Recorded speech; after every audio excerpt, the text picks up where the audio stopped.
From PoliticsPA, I'm Steve Ulrich, and this is Voices of Reason. What are Democratic Socialists? What does the term mean? What does it mean for the Democratic Party establishment, and what's its impact on the 2026 elections? Today we'll talk to Pennsylvania State Rep Chris Rabb, a self-proclaimed Democratic Socialist, who is a Democratic nominee in the 3rd Congressional District, as well as Sarah Niebler, Associate Professor of Political Science at Dickinson College, whose teachings and research focus on campaigns, election, and political behavior. That's coming up next on Voices of Reason. I'm pleased to be joined by State Representative Chris Rabb, who has served the 200th Legislative District in Philadelphia since 2016. A 1992 graduate of Yale University, he earned his master's degree from the University of Pennsylvania in 2006. A founding member of the Pennsylvania Progressive Caucus, Rabb won a hotly contested primary and is the Democratic nominee in the 3rd Congressional District for Congress, the bluest district in the country. Representative Rabb, thanks for joining me today on Voices of Reason. My pleasure. A lot of conversation right now in the news about Democratic Socialists and their success that Democratic Socialists have had in various primaries throughout the country. For those who are watching, what's the difference between a Democratic Socialist and what most people would consider a typical or standard Democrat? I think the Democratic Party has ideological diversity in it, much like the Republican Party used to have. So you have liberals who are Democrats, you have conservatives or blue dog Democrats. So there's ideological diversity. Within the Democratic Party, there are folks like me who are who believe that government needs to serve a greater and more substantial role in addressing things that we believe are human rights and are not just things that can be won over legislatively. So whether it's housing or education, we believe that those are human rights. I don't know if all Democrats do, and I think it's an approach that separates us. Whether they're those of us who identify as Democratic Socialists, who are members of the Democratic Party, who run on the Democratic ticket, and those who seek to be independent of the corporate duopoly, right? And so I think that's the other thing. When we acknowledge that in our current system, our electoral process has been hijacked by corporations, certainly weaponized through the Supreme Court ruling of Citizens United in 2010, where we see the extraordinary influence of money, most notably corporate money, in electoral politics that is astounding to any voters in other industrialized nations. They are just utterly shocked and dismayed at how this could be. And so for those of us who identify as Democratic Socialists, we take a more structural approach to governance, where we believe that the things we need to do in elective office need to be systemic and not be incremental and not lift up notions of institutionalist orthodoxies, where the institutions are sacrosanct and we just need to play around within them, as opposed to question the very value and impact of those institutions that have been with us for generations. What does your wins for the Democratic nomination in PA3 say about Democratic politics and policies as they stand today? Well, I think my win suggests that Democrats have the ability to learn the lessons of from this race, where I won by 15 points, had very high voter turnout, had overwhelming support of young people and of disaffected Democrats who wanted a bolder vision based on principled and substantive policies that move people out of poverty and the struggle just to survive. And so it's an opportunity for the Democratic Party to embrace those of us who are registered Democrats, but who do not feel seen or heard or reflected in their leadership or their priorities. This is not a rebuke of the Democratic Party per se, unless they don't learn the lessons from this electoral victory. And it will be to their, representing the bluest congressional district in Pennsylvania has a national impact, because Philadelphia is the only large city in the Commonwealth. If we secure 12% of voter turnout in any statewide race, including the presidential, the Democrat who's at the top of the ticket will win. If we have lower voter turnout, which has been the case under the current and longstanding leadership, and I use that term loosely, of the Democratic Party of Philadelphia, we will continue to lose. So the people who are most excited about coming out are the ones who also feel most disaffected with traditional Democratic politics. So the opportunity is entirely up to the Democratic Party if they will embrace us as much as they embrace corporate money, milquetoast candidates, centrists, because centrism is what got us to this point. If centrism worked, we would not be fighting what we're fighting now. So there are a lot of Americans who are fearful right now. Those who believe in the center kind of look at Alexandria or Ocasio-Cortez or Bernie Sanders or Zoran Mamdani, not only as socialists, every once in a while you hear the word communist tossed around. What would you say people need to know about those three in particular? Well, sure. I think there's some words that we use quite a bit that we need to simply define. Let's start with radical. People are afraid of radical this, radical that. Radical means at the root. What are the root causes of the things that sustain our misery as working people? The vast majority of us have to work in order to stay afloat, right? And, as someone, I'm not independently wealthy. I'm not even dependently wealthy. I'm a member of the working class. If something goes sideways, bad things happen. The things that provide us with the safety net that we're accustomed to and embrace, irrespective of party affiliation or ideology, whether it's Social Security, Medicare, Medicaid, SNAP, public housing, public education, those are all socialist programs. That's what they are. That's not an opinion. Those are facts, because in a pure capitalist system, they would not exist. So if you take Social Security check, you embrace certain parts of socialism. You may not like that, you may not understand that, but it doesn't make it untrue.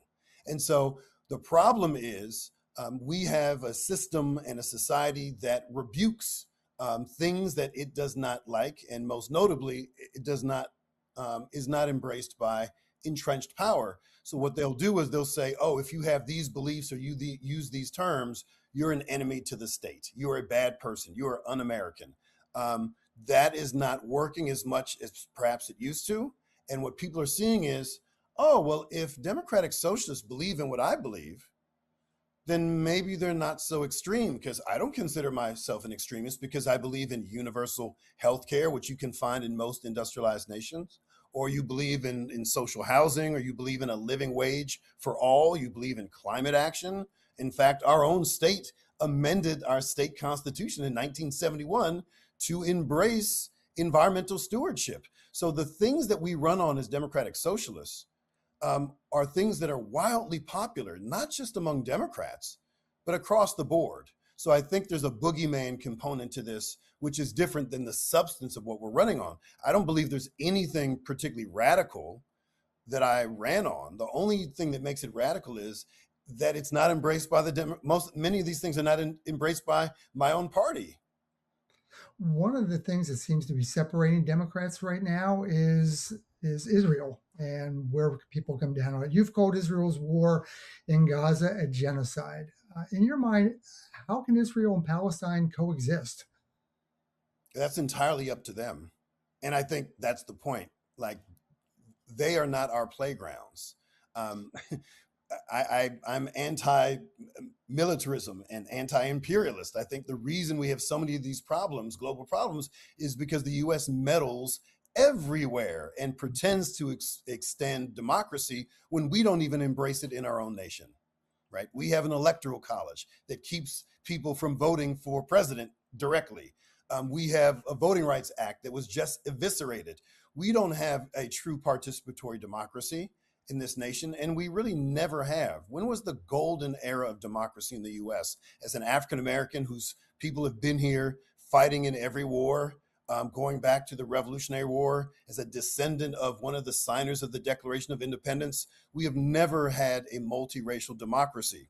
And so this country was born on stolen land and stolen labor.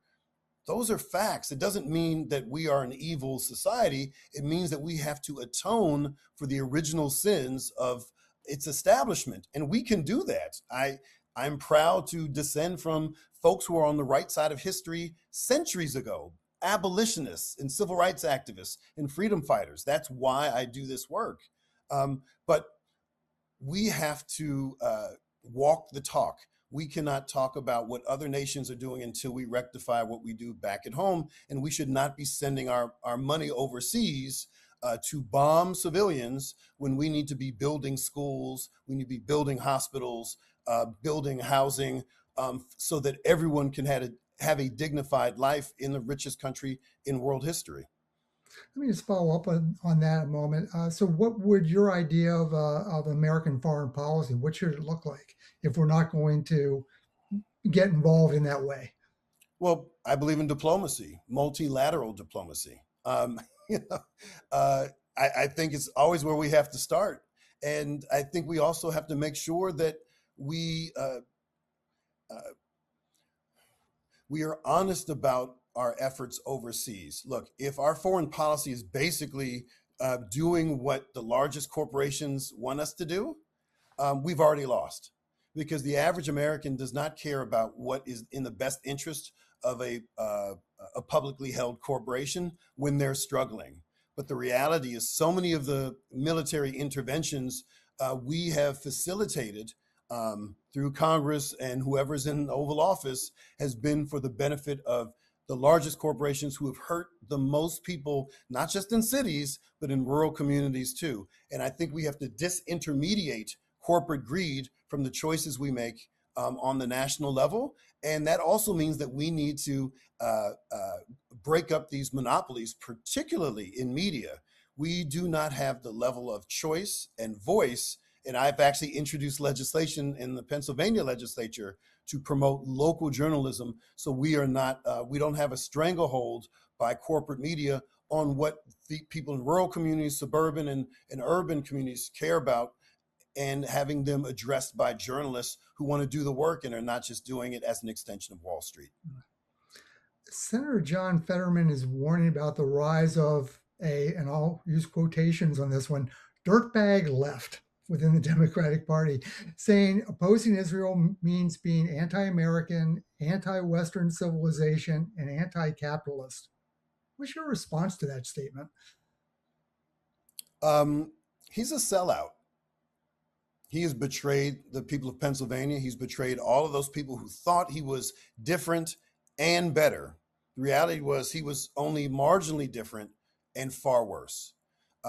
Just run how you're going to run and govern like you're going to govern. No surprises. No one should be surprised about how I will govern. They can look at my track record of 10 years and see how I advocate, how I legislate, how I work with folks, including how I work with folks across the aisle. There will be no surprises with me in Congress. Sadly, he was running as populist cosplay. And he hurt a lot of people, and I had to deal with that on my campaign trail, because there are a lot of young people who are like, I really believed in the senator, and he betrayed us. How do I know you're not going to do the same thing? And my response to that was, he had tweets, I have receipts, and that is he was never in a legislative body, so he never had a voting record to be held to account. I do. I have 10 years, and I'm very proud of my record. And it's very easy to troll people who you find villainous. It's much harder to actually govern, and govern with integrity and from the moral center. And I don't think he could identify morality if it were shown up on a lineup. And it's unfortunate that that we had to learn who he was after he took office. You told the crowd on election night that you've been critiqued for being too radical, too bold. Your response? They ain't seen nothing yet. What will be your priorities when you get to Washington? Should you get to Washington? Let me be fair. Yes. Nothing that would surprise you. We need money out of politics. We need to de-Trumpify government and return it to a civil society and governance that is based not on self-aggrandizement and self-enrichment, but holding people to account and making sure that we restore the social safety net, that we make sure we have an independent judiciary, that we hold people to account who have been lawless in positions of power in the Trump administration, that we try to invoke the 25th Amendment. He is unfit to serve and has been for some time.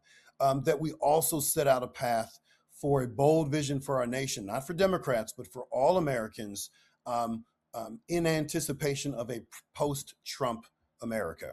And what does that mean? It doesn't mean that, oh, well, any Democrat will do, or this is based on partisanship, but what is going to be the set of priorities that are policy based that will help the people closest to the pain. And the people closest to the pain are a very diverse and large group of Americans who are struggling largely because of how corporate greed has dictated what Congress does, and most importantly, what it doesn't do. It was a knockdown, drag out primary in a lot of respects. You came out on top of. What do you think your win means for party politics in the city of Philadelphia? Well, I can't make people learn the appropriate lessons, but if I were on the losing side of this in terms of who I backed, I would look closely at how I won. And how I won was I knocked on more doors than everyone else combined. I raised money from regular people. I did not rely on wealthy insiders or their counsel. I also had a platform that resonated with people beyond the usual base of primary voters. I was able to reach out to people who otherwise would not vote in primaries because they have not been moved by any candidate because they did not see themselves and their priorities reflected in their candidacies. So those lessons can be replicated and scaled out. It takes a lot of work, though, and a lot of folks who are part of entrenched power are not particularly fond of or familiar with hard work. They're not in election cycles. They're not. They're like, this endorsement will do, this check will do, and normally the people who they support don't have any competition, so they feel like, why do anything else? Or if they do have competition, but it's a non-viable candidate, why do anything else? But if you actually want to expand and excite the base, this is particularly important for any statewide races. Under previous Democratic leadership, we lost every single statewide race from Kamala Harris all the way down. And that's because voters did not feel compelled to come out to vote. Now, we can blame them and say, oh, they're stupid, they're lazy, they're unsophisticated. Or how about this? We can actually listen to them and understand why they are so upset, why they're so skeptical, why they're so disaffected, and earn their trust. And that's what I sought to do, not just this election cycle, but every election cycle. I'm the only candidate in the race who has a history of increasing voter turnout in the races I've run. And I'm really proud of that. In your mind, is that what it's going to take for the progressive message perhaps to resonate throughout the rest of the Commonwealth? Absolutely. Absolutely. It will be through organizing. It will be through strong messaging. It will be through collaborative efforts where we see our commonality across the Commonwealth. There's this awful saying in politics that I've never liked. They say in between Philadelphia and Pittsburgh is Kentucky, and they'll call it Pennsyltucky, and they'll make the butt of the joke rural communities. But as someone who has 7 generations of Kentuckians in my family, my father was a native Kentuckian, I find that deeply insulting. Or they, oh, well, I don't mean Kentucky, I mean like Alabama. Well, I have Alabama roots too. We don't need to make rural communities and Southerners the butt of our jokes. It's not kind, it's not accurate, and it's not strategically wise. We need to make sure that we understand that there are people across the Commonwealth, be they in rural, suburban, or urban communities, be they unaffiliated Democrats and maybe even some Republicans who see a future that embraces some progressive values that they don't need to understand as progressive. They just make sense. whether it's taxing the rich. There's a lot of struggling people who are like, why doesn't Jeff Bezos or Jeffrey Yass pay as much in taxes as I do as a percentage of their income? It doesn't make sense. I don't think that's a leftist, approach to, it's just fair. And if you talk to people based on what's fair, what's based on what is humane and what is practical, you're going to get a lot more adherence to what other folks call progressive, leftist, commie, socialist, whatever you want to say. And the labels are adorable. I don't care what people call me, as long as they call me effective. Speaking as someone who grew up in Huntington County in the middle of the state, I know exactly what you're saying. And you always get that pushback. It's like we don't want to be told what Pittsburgh and Philadelphia want. What about us? So I think you make a very good point there. Any comments about the recently adopted Pennsylvania state budget, which was signed by the governor on Sunday? I think it is generally a good budget. And one of the reasons I think we're able to pass it so quickly, relatively speaking, even though it's 2 weeks after the constitutionally mandated deadline, is that I think both sides realized they were not going to get what they respectively wanted. So for Democrats, it was more money for public transit, right, and increase of the minimum wage, or well, gosh, it's quite a list. Let's start there. And with Republicans, maybe it was dealing with something that most people don't think about on a daily basis, which is prohibiting trans youth from participating in sports. I don't know how many Republicans or conservatives on a daily basis consider that a top priority when you're talking about how anomalous a situation that is. But, these things are often politically motivated. And I think that's why so many people are skeptical of politicians, and understanding that too often elected officials are politicians, which are people who serve themselves and moneyed interests, and not understanding that we need to elect and support more public servants, those people who serve the people and the public good. And they're very different kinds of elected officials. And I think if we had more public servants in Harrisburg, we could have much more impactful budgets and policies that help all people. I'll get you out of here on this with one more question. You've seen Josh Shapiro as a legislator, you've seen him as attorney general, you've seen him as governor, and there's a great speculation that he is a presidential hopeful in 2028. Do you think he'd be an acceptable candidate to those who call themselves Democratic Socialists? No. His politics do not align with Democratic Socialism. But there are very few viable candidates for president who do. So the question is not so much who would, Democratic Socialists endorse or get behind, but who is the most viable Democratic candidate for president, who can be held to the greatest account, right? So, for instance, with Kamala Harris and Donald Trump, there are people who thought that voting for one or the other was a love letter. Voting is not a love letter to candidates. It is a promissory note.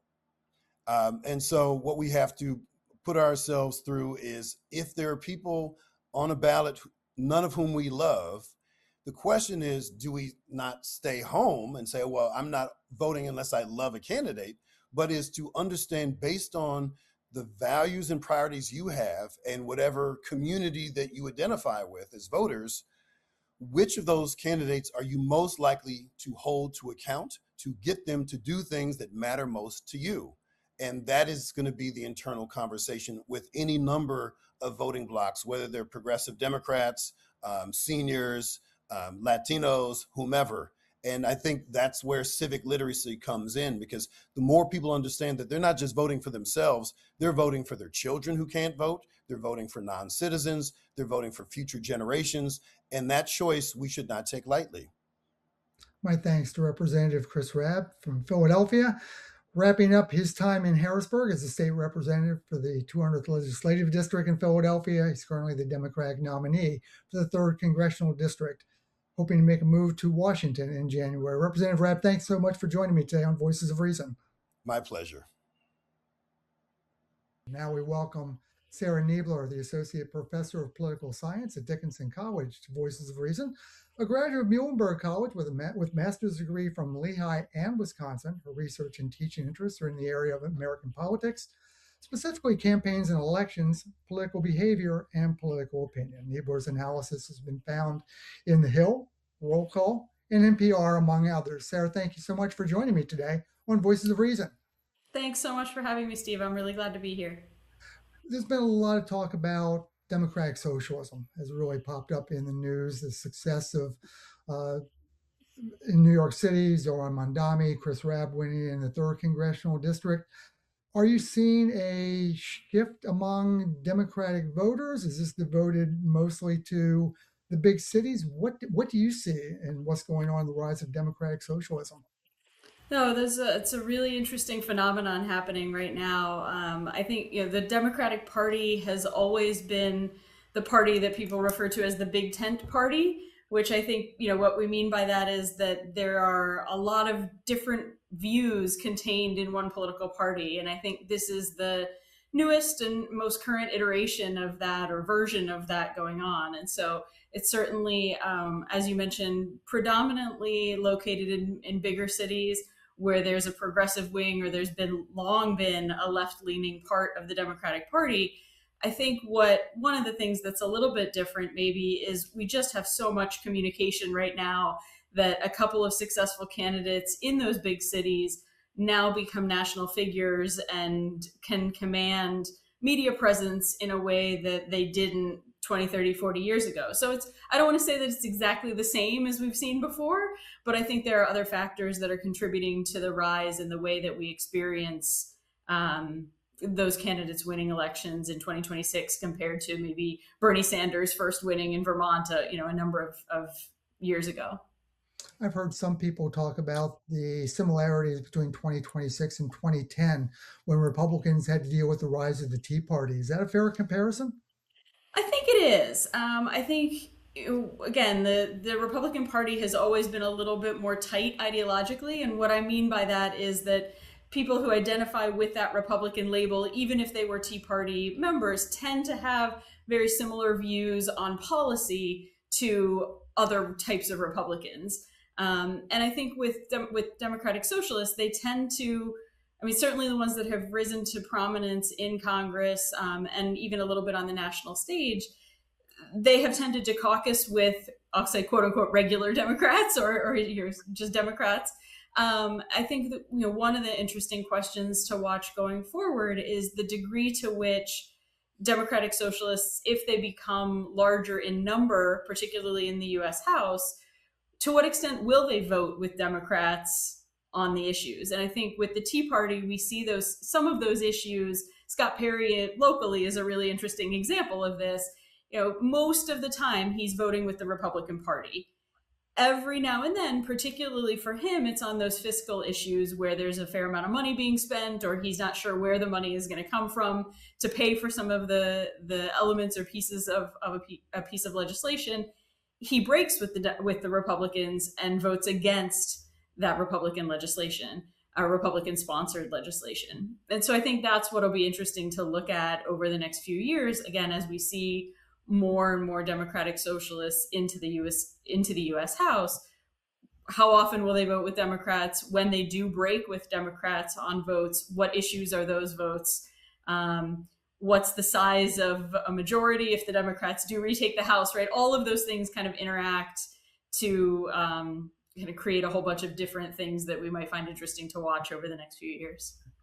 Do you think that the Democratic Socialist movement helps or hurts Democrats in their quest to regain majority control in the U.S. House or the U.S. Senate? Yeah, that's kind of the million-dollar question at this point, right? We don't know because, like you mentioned earlier, the Democratic Socialists that have been successful have largely been in pretty left-leaning Democratic strongholds. And so one of the challenges is the way that I come back to the media, which is, I hate to say it over and over again, but I'll come back to the media a little bit here. It's so much more nationalized. Media is so much more nationalized now than it used to be. And so national, like even local candidates who are running in local races talking about local issues can get painted with a pretty broad brush. So some colleagues and I did some research in 2020, which feels like eons ago in the political space, but I think it's still relevant. Looking at the degree to which candidates in these lower level races, we were looking at the Pennsylvania House, or Pennsylvania Assembly, Pennsylvania Senate, and then US House, and then President, to look at what extent those down ballot candidates were nationalized. So to what extent were they talking about national issues? And then more interestingly, to what extent were they painted by their opponent as talking about national issues? And perhaps not surprisingly, the candidates themselves wanted to talk about local issues. They wanted to keep things on the ground. They wanted to talk to their constituents. They wanted to talk about warehouses, and I mean, the equivalent now would be data centers. Talk about those issues that are kind of affecting the people that actually are going to vote for them. And their opponents were painting them with this nationalized brush. And I think that's what I would expect to see going forward. So particularly in an area like central Pennsylvania, that's a little bit more conservative, tying Janelle Stelson, for example, or a local Democratic candidate, whether they embrace the label of Democratic Socialist or not, which Stelson certainly does not, but tying them to some of those more left-leaning candidates using that Democratic Socialist label might have an impact and turn some people off. There was just recently a Pew study that came out that asked people what they felt about Democratic Socialists. And a lot of people don't really know the name, right? So your listeners certainly do. When I go into classrooms and I say to students in a political science class, you're not normal. Most people don't follow politics 24/7 like we do. But a lot of people aren't really paying close attention. And so those folks who are not paying close attention, it is a little bit easier to say a name and define it, whether it's the name and the definition that the person themselves would embrace. You can kind of play a little bit fast and loose with terminology there and convince people that they don't like a thing when in reality maybe they just don't know that much about it. Well, you make a good point there. When we were talking to Representative Chris Rabb a few moments ago, he talked about the fact that most Americans do have some socialist in them. Would you accept a social security check, for example? So it's already there, but as you said, if you're not paying close enough attention, perhaps you don't realize that, I don't want to say you're guilty, but yeah, you are socialist in that respect. Yeah. There were, so YouGov, which is a polling company that does a lot of public opinion surveys, just recently came out with a study too, where they found that only 8% of Americans describe themselves as socialist, but many, many more support the policy proposals put forth by Democratic Socialists. And the three that they particularly surveyed about in this recent study was healthcare. So they broke down a lot of pieces of what we used to call Obamacare, publicly funded healthcare, kind of more one system as opposed to individual insurance companies controlling a bunch of things. So many, many more people than 8% supported some elements of public healthcare. Significant percentages of people supported reduced or free college tuition, at least in some types of institutions. And then the other one they looked at was public housing. And so again, a lot more than 8% of people who identify as socialists support increased options for public housing, lower income housing, rent stabilized apartments and housing, those kinds of things. One of the biggest dividing points I see right now with Democrats in particular is support for Israel. Do you support what's going on in Gaza? Do you object to the treatment of Palestinians? What do you feel about Benjamin Netanyahu? John Fetterman warning about dirtbag left within the Democratic Party, saying If you're opposing Israel, you're anti-American, anti-Western civilization, anti-capitalist. What are your thoughts on that? I'm not entirely sure how all of those pieces fit together, to be 100% honest with you. Right? I certainly think there's, again, Democratic Socialists predominantly are thinking about economic issues. Foreign policy absolutely has economic components, right? Money spent across the world outside the United States supporting other countries' efforts, right? War efforts or otherwise, certainly has an impact on domestic politics in the U.S., right? I don't want to deny that. But I think that in some ways there's not a clear ideological through line between the Democratic Socialist economic policies and the views on Israel and Palestine. So that one to me feels a little bit like just two issues that certain people who identify as Democratic Socialists had, and therefore the entire movement is kind of getting painted with that brush about their views on Israel Palestine as well, when in reality I'm not sure that the whole party has exactly the same views. In fact, I would suspect that even members that identify as Democratic Socialists, have different views on support for Israel versus support of Palestinians. Are Democrats going to be forced to move to the left toward Democratic Socialists, or is it going to be the other way around to achieve both groups' goals, I guess? Yeah. I don't know. I mean, I think so. As we were talking about, the diversity of the party has always been paramount or has always existed. And so I think there are certainly questions about what happens to the party overall. I think right now you're still seeing folks say, like, let's run these races locally. If Democratic Socialists can be successful in New York City and Philadelphia and Denver and now maybe a little bit in upstate or Western New York, then they should be able to do that. And we want them to be able to do that. We, meaning the Democrats or the Democratic Party or Democratic Party overall.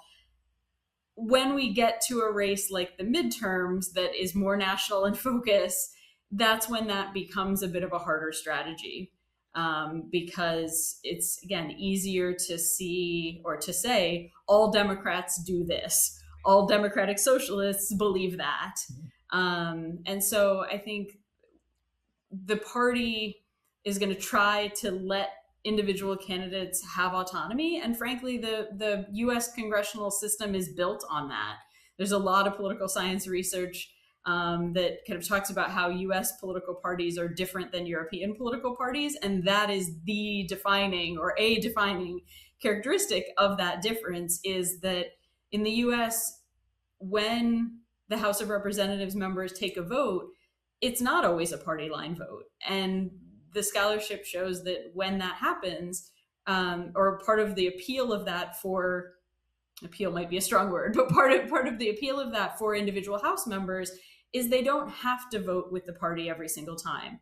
And so that allows them the autonomy to take a key vote in opposition to their own party that they can then go back and run on in 2 years. And again, I mean, coming back to the analogy we were talking about with Scott Perry has done that really well, I think. He is able to say to his constituents, look, I didn't support the administration in this moment, and let me prove it to you by telling you and showing you my vote. Whether that lines up, and will line up with the constituents in central Pennsylvania forever is a completely open question. And I think will be for Democratic Socialists too, right? Do they have the autonomy to be able to vote the way they think their constituents want them to, even if and when that vote does not correspond with the national party? The party moving overall, parties are really, really, really slow moving institutions. I was going to say pieces of machinery, and they kind of are. Ocean liners don't turn quickly, right? Exactly. And so, when we think about the party image, the connotation that people have when they think about particular political parties, you hear things that go all the way back about the Democratic Party to civil rights and even to the New Deal. I mean, that's almost 100 years ago at this point. That's a lot of years of policy and symbols and all those kinds of things that are difficult to change overnight.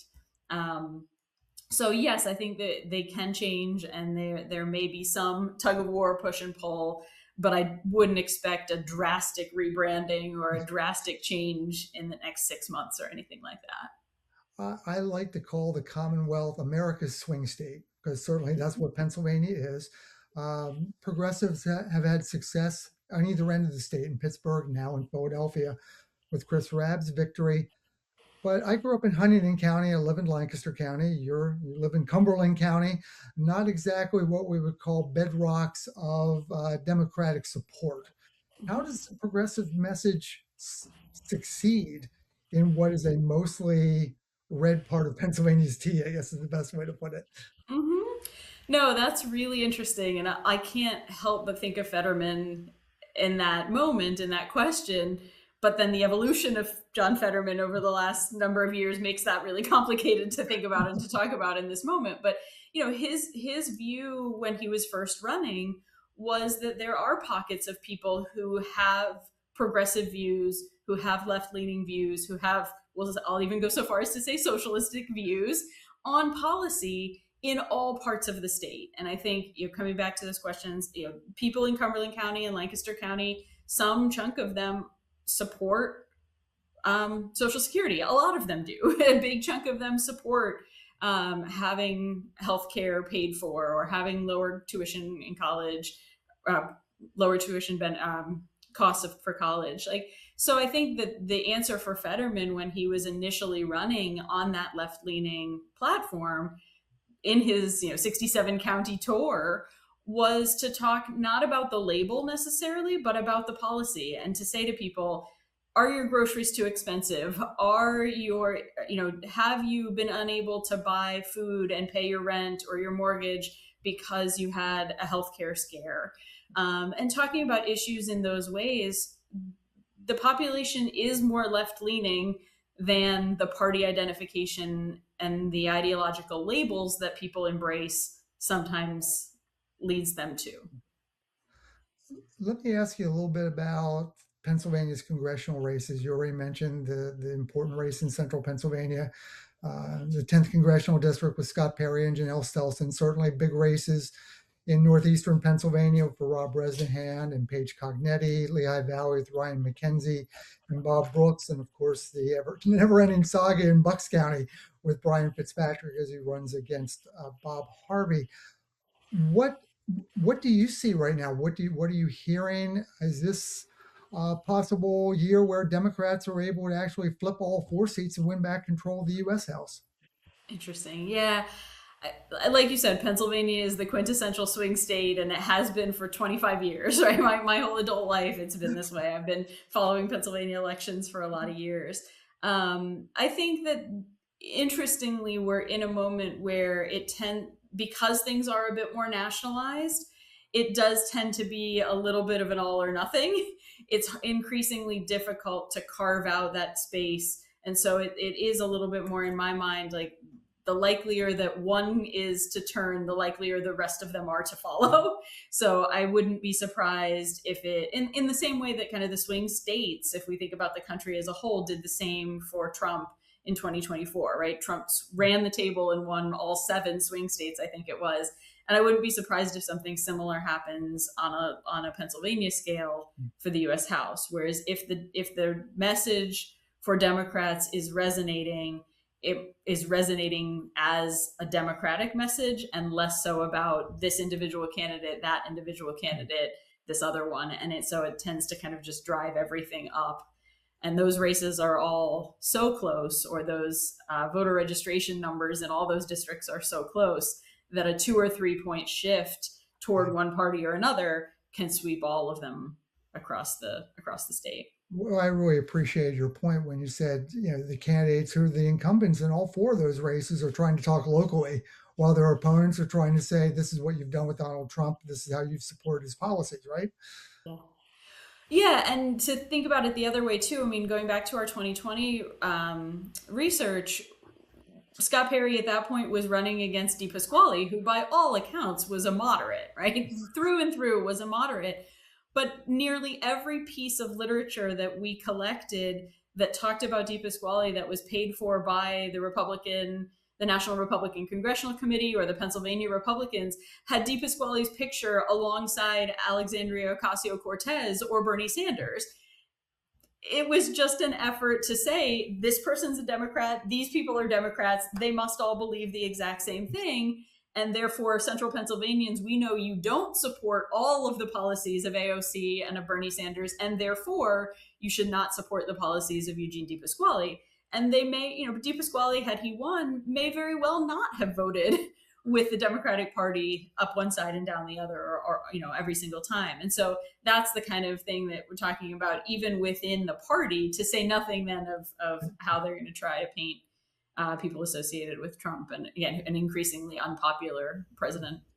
One final question for you. In your work as an associate professor of political science at Dickinson, you deal with a lot of students. And right now there seems to be a divide between young people and their interest in politics, their involvement in politics, getting the news out to people, those folks, about politics. What do you hear on the ground from college kids 18 to 22? Yeah.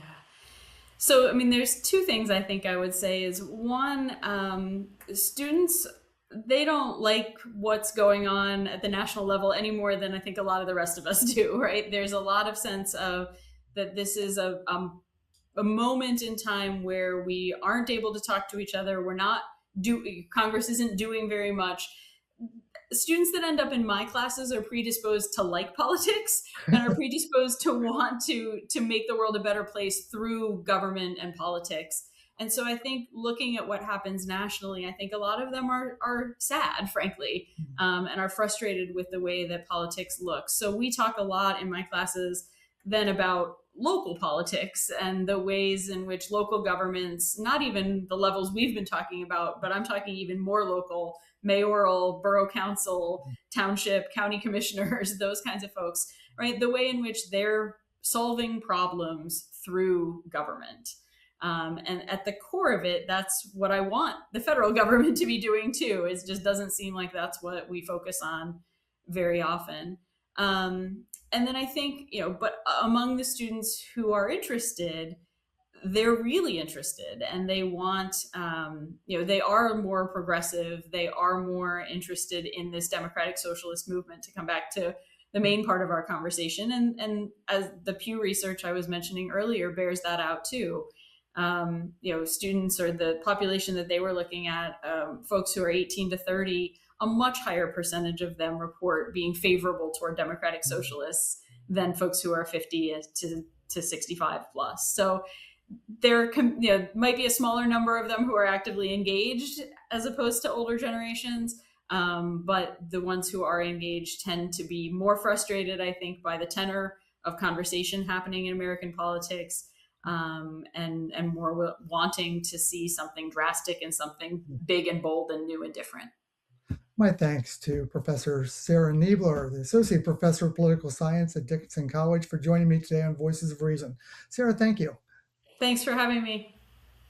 My thanks to Pennsylvania State Representative Chris Rabb and Dickinson Political Science Professor Sarah Niebler for joining me today on Voices of Reason.